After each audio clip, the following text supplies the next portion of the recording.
Është promovuar këtë të diel të 27 prillit libri me autore Satme Zanin i titulluar Të njohim nga kultura çame pralla. Aktiviteti organizuar nga shoqata Çamëria, ndërsa morën pjesë shkrimtar, intelektual dhe përfaqësues të komunitetit çam. Aktiviteti u hap nga Bujar Shurdhi, kryetari i shoqatës Çamëria, ndërsa tha se Satme Zani vjen nga një familje me tradita. Satme Zani vjen nga një familje adhetare dhe me tradita.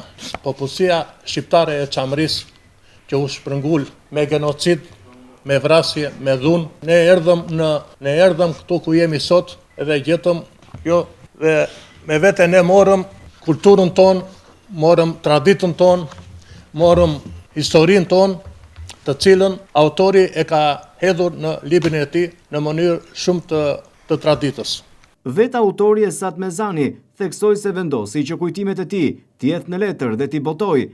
A i tha se në historinë e një kulture bëjnë pjesë edhe prallat që sjellin zhvillimin e shoqërisë ndër vite dhe shekuj. Në historinë e një kulture e një populli bëjnë pjesë dhe prallat. Fakti që çdo shoqëri ndjen nevojën për të treguar të shkuarën e vet nëpërmjet historisë e prallave, tregon zhvillimin e kësaj shoqërie ndër vite e shekuj, bashkëpunimin e jetës tyre, bot kuptimin e jetës tyre dhe është një domosdoshmëri që lidh të shkuarën me të tashmen, si një tregues i vazhdimësisë dhe i formimit të tij kulturor.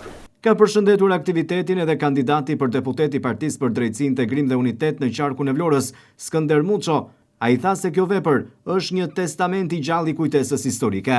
Satme Zani, biri i Çamërisë, vjen sot para nesh me një vepër që nuk është thjesht art letrar, por është një testament i gjallë i kujtesës sonë historike. Me penën e tij të mprehtë, Satme Zani na kujton se historia nuk duhet harruar, sepse një popull që harron rrezikon të humbasë dhe të ardhmen e tij.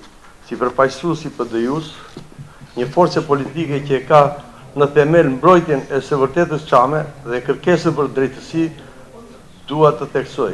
Satme Zani nuk është vetëm një shkrimtar i Çamërisë, ai është një zë i fuqishëm i çdo shqiptari që kërkon dinjitet dhe respekt.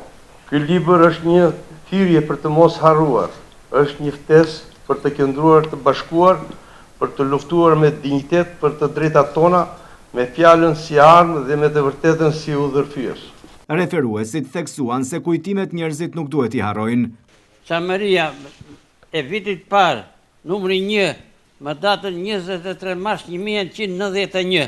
Prandaj njeriu kujtimet e jetës nuk duhet i harrojë, se ky është një ushqim që ne besojmë se nga e jemi, edhe nuk do të harrojmë që ne jemi me përardhje nga Çamëria.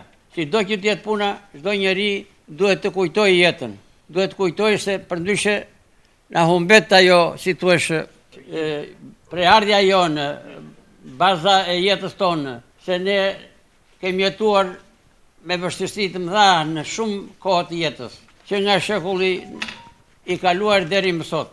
Të njohim nga kultura çame, pralla, është libri i autorit e Satme Zani, që u vlerësua në këtë aktivitet promovues, i dhënë pas tregimeve pralla të treguara ndër vite në moshë fëminore, gjatë netëve të gjata dimërore nga gjyshja dhe babai i tij, të mbartura në kujtesë, vendosi që ato t'i risjellë në jetë. Autori ka edhe botime të tjera, ndërsa njihet si një intelektual në qytetin e Vlorës, teksa lindi në 4 janar 1946, ndërsa në vitin 1956 mbaroi shkollën fillore me nota të larta dhe në vitin 1959 përfundoi arsimin në shkollën e konviktit të shtetit. Ai ka punuar në disa sektorë të ndryshëm dhe ndërmarrje në qytetin e Vlorës.